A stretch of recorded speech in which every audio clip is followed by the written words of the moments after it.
अस्सलाम वालेकुम। आज का जो हमारा सेशन है वो है पेरोल सिस्टम पे, और इस सेशन के अंदर हम जिस टॉपिक को डिस्कस करेंगे और सार पीआरपी सिस्टम के अंदर उसकी एंट्री करेंगे वो है सैलरी वोचर। जैसा कि लास्ट सेशन के अंदर हमने सैलरी सिस्टम के अंदर जनरेट कर ली थी, अब हम उसका सिस्टम के अंदर वोचर क्रिएट करते हैं। फर्स्ट हम सैलरी जनरेशन के विंडो पे आ गए और इस पे हमने जो सैलरी क्रिएट की थी उसको लुकअप करते हैं, और जैसे ही इस सैलरी को पोस्ट करते हैं तो सिस्टम के अंदर सैलरी का वोचर क्रिएट हो जाता है। अब यहाँ पे हमारे पास सैलरी का जो वोचर है वो क्रिएट हो गया। कॉस्ट ऑफ सैलरीज वो डेबिट हो गई, नेट सैलरी हमारे पास क्रेडिट हो गई, इनकम टैक्स हमारे पास क्रेडिट हो गया, और एडवांस टू एम्प्लॉय हमारे पास क्रेडिट हो गया, और ईओबीआई हमारे पास क्रेडिट हो गई। यहाँ पे जितना भी सैलरीज के अंदर अलाउंस और डिडक्शंस हुई हैं वो वोचर के अंदर डेबिट और क्रेडिट हुई हैं। यहाँ पे हमारे पास ये सैलरी बनी थी एक एम्प्लॉय की। सैलरी के अंदर हमारे पास क्या था कि ग्रॉस सैलरी उसकी 50,000 थी। फिर उस सैलरी का ब्रेकअप था, बेसिक कितना है, अलाउंस कितना है और यूटिलिटीज़ कितनी है। तो पेबल जो उसकी सैलरी बनी थी वो बनी थी 50,000 रुपये। 31 दिन की ये सैलरी थी, और इसकी 3 किस्म की इस सैलरी के अंदर डिडक्शन हुई थी। एक एम्प्लॉय ईओबीआई थी, और एक इनकम टैक्स था, और एक लोन था। तो नेट सैलरी इसकी क्या बनी थी 48,820, और टोटल डिडक्शन हमारे पास 1,180 हुई थी। अब यहाँ पे हमारे पास वोचर को जो टैली करने का तरीका होता है वो ये होता है कि जो हमारे पास पेबल सैलरी आ रही है वो हमारे पास 50,000 रुपये आ रही है, और वोचर के अंदर हमारे पास जो एक्सपेंस साइड है वो 50,000, और टोटल वोचर जो है वो 50,000 का बना। एक्सपेंस जो है वो डेबिट हुआ 50,000 से, और जो डिडक्शंस हुई और नेट सैलरी वो क्रेडिट हो गई वोचर के अंदर।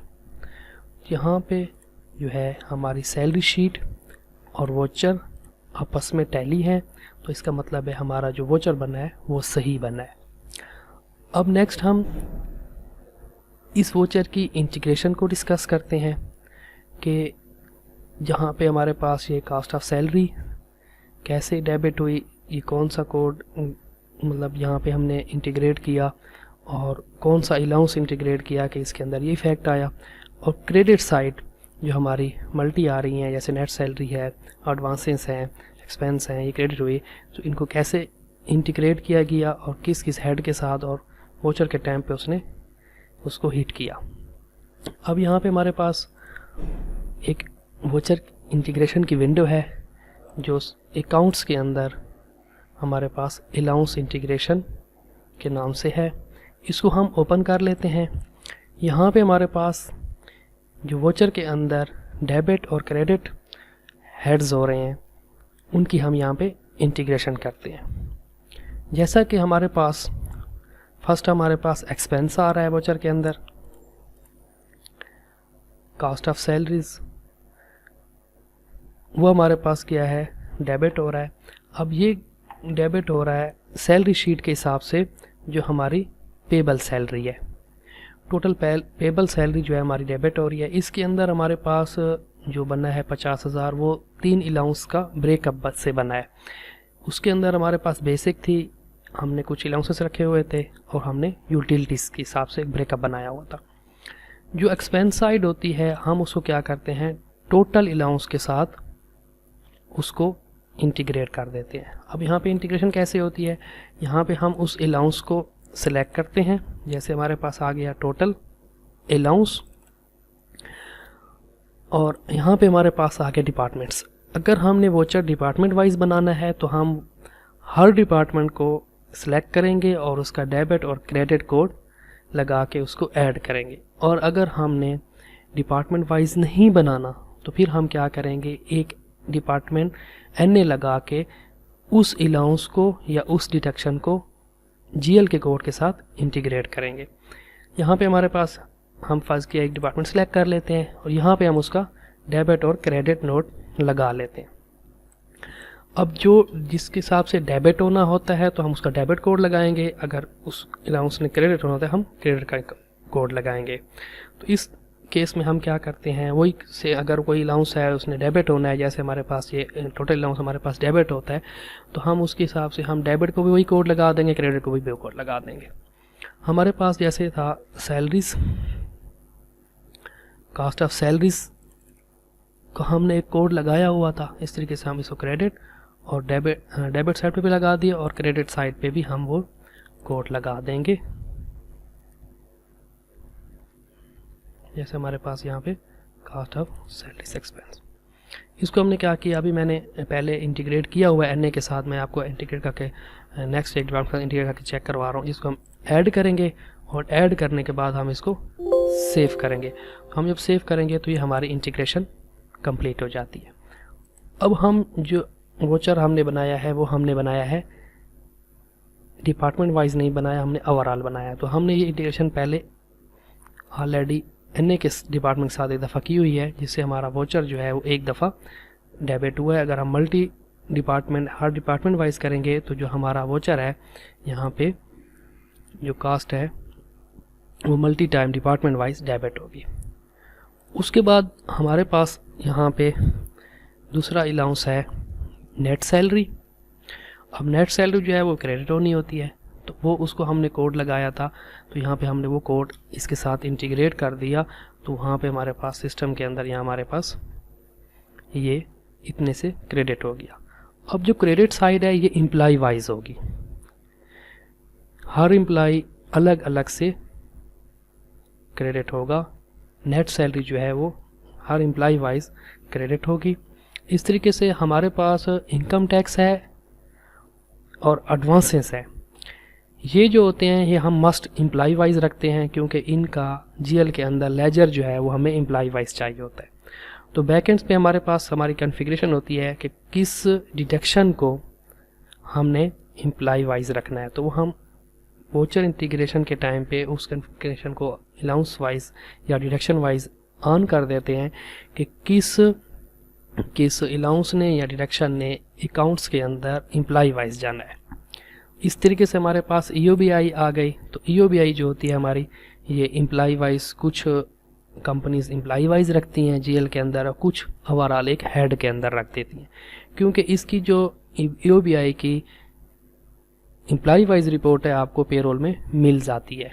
और इसी तरीके से हमारे पास जो एडवांस है और इनकम टैक्स है इसकी भी एम्प्लॉय वाइज हमारे पास रिपोर्ट आपको पेरोल में मिल जाती है, लेकिन क्योंकि उसने एडवांस लिया होता है, जब वो एडवांस लेता है तो यहाँ पे हमारे पास सिस्टम के अंदर उसका एडवांस का वोचर सिस्टम के अंदर जनरेट होता है, जैसा कि हमने लास्ट सेशन पे इसको डिस्कस किया था। ऐसे हम उस एक एम्प्लॉय को कॉल कर लेते हैं। तो इसने हमसे क्या किया था कि जो हमने इंजेक्शन किया है इसकी, तो इसने 1000 रुपया हमसे एडवांस लिया था। यहीं से सिस्टम के अंदर जो है वो वोचर क्रिएट हो गया उसकी पेमेंट का। तो वहाँ पे हम क्या करते हैं कि उसके हम एम्प्लॉय वाइज ही रखते हैं। तो यहाँ से हमारा जो लेजर है वो ऑटो मेंटेन हो रहा होता है। इनकम टैक्स जो होता है वो भी एम्प्लॉय वाइज जा रहा होता है, क्योंकि हमने एम्प्लॉय वाइज ही आगे जमा कराना होता है। और जो हमारा लोन है या एडवांस है वो भी हमारे पास क्या होता है, एम्प्लॉय वाइज जा रहा होता है, क्योंकि हमने उसका लेजर जो है एम्प्लॉय वाइज रखना होता है। तो ये हमारे पास यहाँ पे इंटीग्रेशन आ गई। अब यहाँ पे हमारे पास क्या है कि हमने जैसा कि अगर आप देखें इनकम टैक्स को और एडवांसेस को, लोन को हमने यहाँ पे डिटेल कोड लगाया हुआ है, और जो एम्प्लॉय है वो सब डिटेल पे क्रिएट है। तो उसके लिए हम क्या करते हैं कि एम्प्लॉय के फॉर्म पे हम सब डिटेल की जो इंटीग्रेशन होती है एम्प्लॉय की अपनी इंटीग्रेशन, वो हम एम्प्लॉय के फॉर्म पे ऊपर उसको इंटीग्रेट कर देते हैं। यहाँ पे हम क्या करते हैं, अलाउंस इंटीग्रेशन पे उस पर सिर्फ डिटेल कोड देते हैं। जैसा कि हमारे पास सिस्टम के अंदर क्या होता है कि एम्प्लॉय जो है वो सब डिटेल पे एक दफ़ा ओपन है, और यहाँ पे उसने उस एम्प्लॉय ने इनकम टैक्स के साथ भी हिट करना है जीएल के अंदर, इस तरीके से एडवांस के साथ भी करना है, इसके साथ कोई और भी रिडक्शन अलाउंस हो सकता है। तो हम क्या करते हैं कि एम्प्लॉय की जो सब डिटेल होती है उसको यहाँ पे हम एक दफ़ा इंटीग्रेट कर देते हैं। कहाँ पे?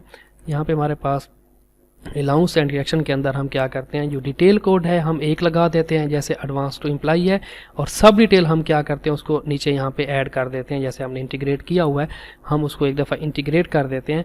जब वोचर बनता है सिस्टम के अंदर और जिसको हमने बैकएंड से एम्प्लॉय वाइज किया होता है, तो वो क्या करता है कि डिटेल कोड जो होता है वो हमारा इस विंडो अलाउंस इंटीग्रेशन की विंडो से उठाता है, और सब डिटेल जो होती है एम्प्लॉय का अपना कोड जो होता है वो एम्प्लॉय के फॉर्म से उठाता रहता है।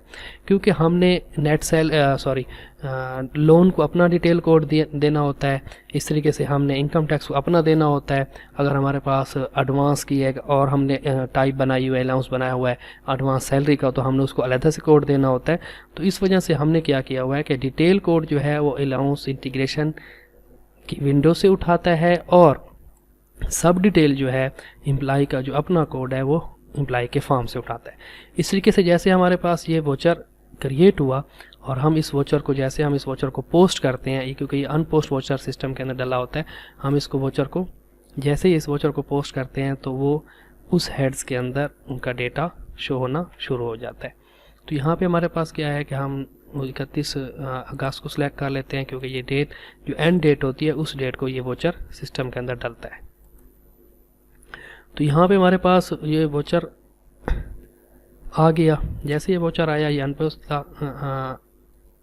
अब इसको हम पोस्ट कर देते हैं, और पोस्ट करने के बाद जैसा कि हम लोन वाले लेजर को हम टैली कर चेक कर लेते हैं कि जो हमने एम्प्लॉय को लोन दिया था और अब वोचर के टाइम पे हम उसको क्रेडिट कर रहे हैं, तो हम उसका लेजर को चेक कर लेते हैं।